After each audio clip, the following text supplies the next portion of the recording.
What's going on, guys? Welcome back to a brand new video, and we are going to be kind of responding to the last video I made. Well, it wasn't the last one, which is fighters I can't wait to see in UFC 4. I asked you guys who you think is going to be the highest rated fighter in UFC 4, and we're going to go through pretty much your responses and what I think, and who will be the highest rated fighter in UFC 4, whether or not they'll give you the 5-star system and they'll keep that, or whether they will do 99 rated. I doubt you'll ever get a 99 rated fighter. I think the highest we will probably get is 96 or 97.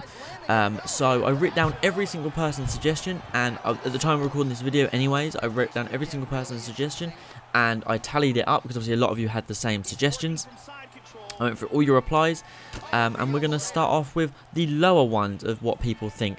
So there is, hold on, how many is there? There is 5 that people think will be the highest overall. Some of these I don't agree with, but you guys have to let me know your thoughts on it to begin with. We're going to start off with probably the most peculiar one, and that is Petr Yan, the brand new bantamweight champion, the Russian powerhouse, who recently finished Jose Aldo. Someone said he will be the highest rated. He won't be. He's not got enough experience inside the UFC or enough traction to become the highest rated. He could possibly be the highest rated bantamweight, but he will nowhere near be the highest rated fighter. Someone said they want Conor McGregor, but they more than think it will probably be Usman or Khabib or something. That's the only person that said Conor. I think we all know that Conor will not be the highest rated, given the fact that he lost his fight to Khabib and then beat Cowboy. That's not enough to be the highest rated fighter. It's just not going to happen. Next up is Usman. This was one that I was expecting more of, but only one person said Usman, which was quite surprising. He on the beta he was rated 4.5 stars. Which I assume is probably equivalent to a 91 or 92 overall.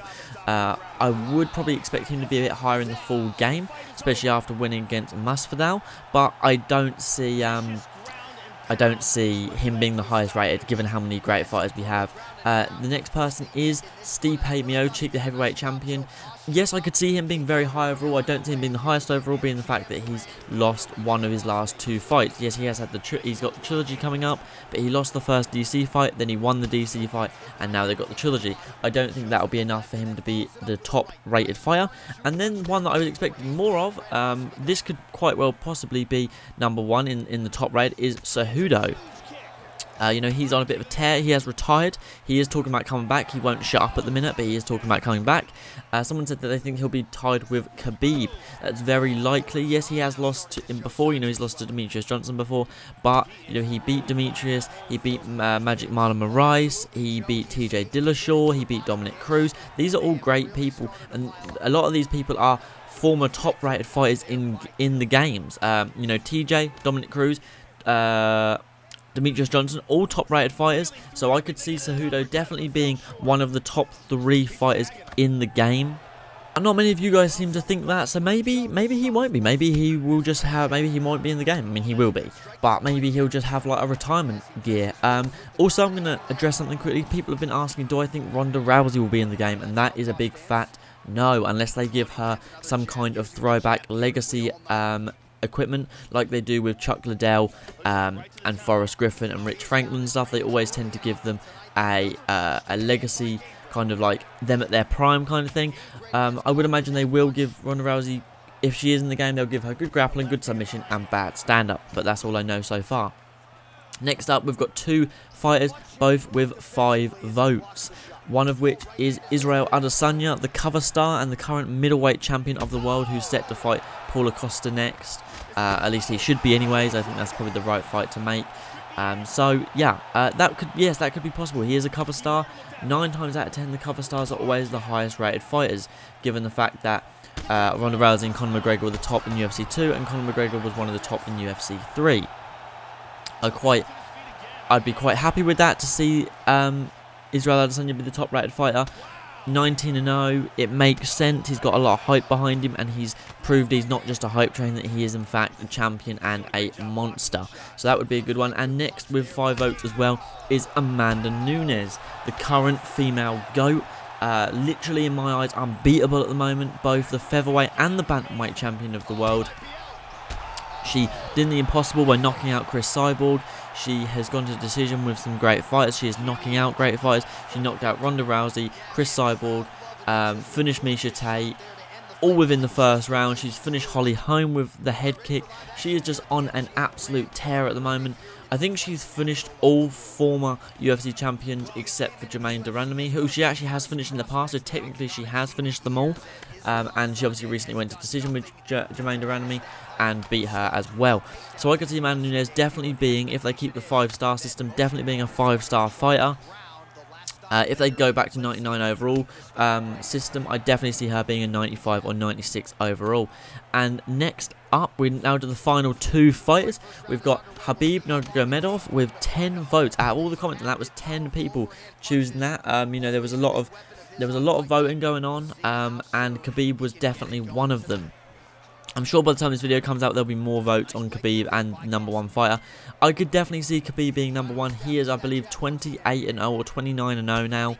I mean, there's nothing else you can say except he is unbeatable at the moment. That's as simple as that. He has not had a weakness. He has not been dropped, I don't think. He is a force to be reckoned with. Yes, it's been seen that maybe in the Michael Johnson fight he was a little bit hurt. But other than that, he's a freak, and he's not going to be going down anytime soon. I could definitely see him being, if they keep the 5-star system, he'll be 5 stars for sure. Whether or not he'll be the highest rated, I don't know. But that's the only issue with the 5-star system, is, you know, you never know who's really the top, but I'll make a video on that soon. But, you know, I definitely see if they go to 99 ranks, I definitely see him being a 96, 97 rated fighter. Because, you know, what weakness does he have? People can say, oh, he doesn't have a good stand-up game. Well, you know, he does. He dropped Conor McGregor. So, by the theory of that, you would have to give him a higher rated stand-up than Conor McGregor. So, that's the only issue there, is you'd have to, you know, he doesn't lose on the feet. He has never lost a round, I don't believe. I think he's actually holds the UFC record for the most rounds won in a row. I think it's like 36 rounds won in a row or something stupid. So, as far as like stats are concerned, he doesn't have a weakness. He's not beatable. I'm not even the biggest Khabib fan. It's just you watch him and you're like, if he gets you to the ground or if he gets you where he wants with the stand-up, you are going to die. You're going to lose. And then #1, the most for the high, you know, we had 14 votes for this. That's a lot, man. 14 votes. Just between him and Khabib was 24 different votes. So for this fighter, the GOAT, the pound-for-pound king, the pound-for-pound king of controversy. If he's not beating people up inside the cage, he's causing drama outside the cage, and that is Johnny Bones Jones, who recently vacated his title via Twitter because of an exchange he had with Dana White, saying he's not getting paid what he's worth, which is fair enough because he's putting his life on the line inside that cage. So I do believe fighters should be paid a lot more than they are, especially considering the fact they do take knees, shins, elbows, and 4-ounce gloves consistently to the head and the body. They should be getting paid more than boxers, in my opinion. I know boxers tend to sustain more long-term damage, but MMA fighters have shorter careers and they are at more risk to getting finished more consistently, in my opinion. Anyways, I know the rounds aren't as long as, say, in boxing. You know, you have 3-minute rounds, but you tend to have 6, 8, 10 or 12 rounds, whereas in UFC you only have 3 or 5. But I feel like UFC fighters deserve more due to the elbows, the knees, the shins, the kicks, the ground and pound, the submissions, the possible broken ligaments and bones you can have inside submissions. I think they deserve to get paid more, so I understand why he done what he done.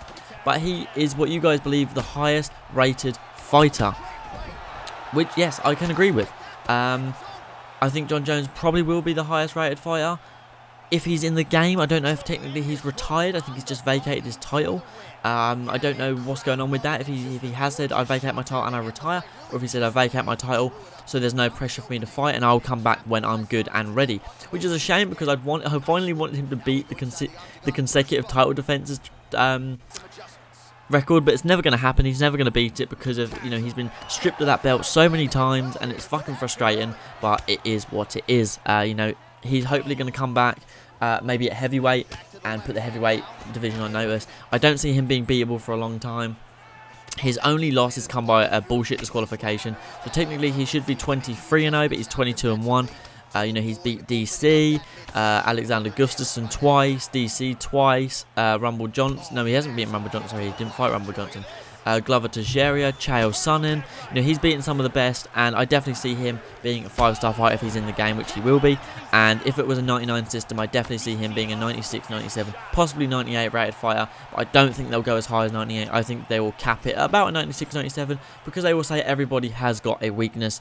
Khabib, they'll probably say his chin is a little bit low and his stand-up is not great. Jon Jones, they will probably put his stand-up a little bit lower than it deserves to be because he's not exactly a knockout artist. You know, if he finishes people, it does tend to be ground and pound or by submission. So it'll be interesting to see who they run as the highest rated fighter.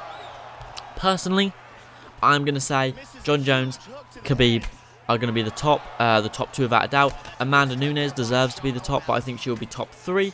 And then I see Cejudo probably being in the top 5. I don't know who I see after that.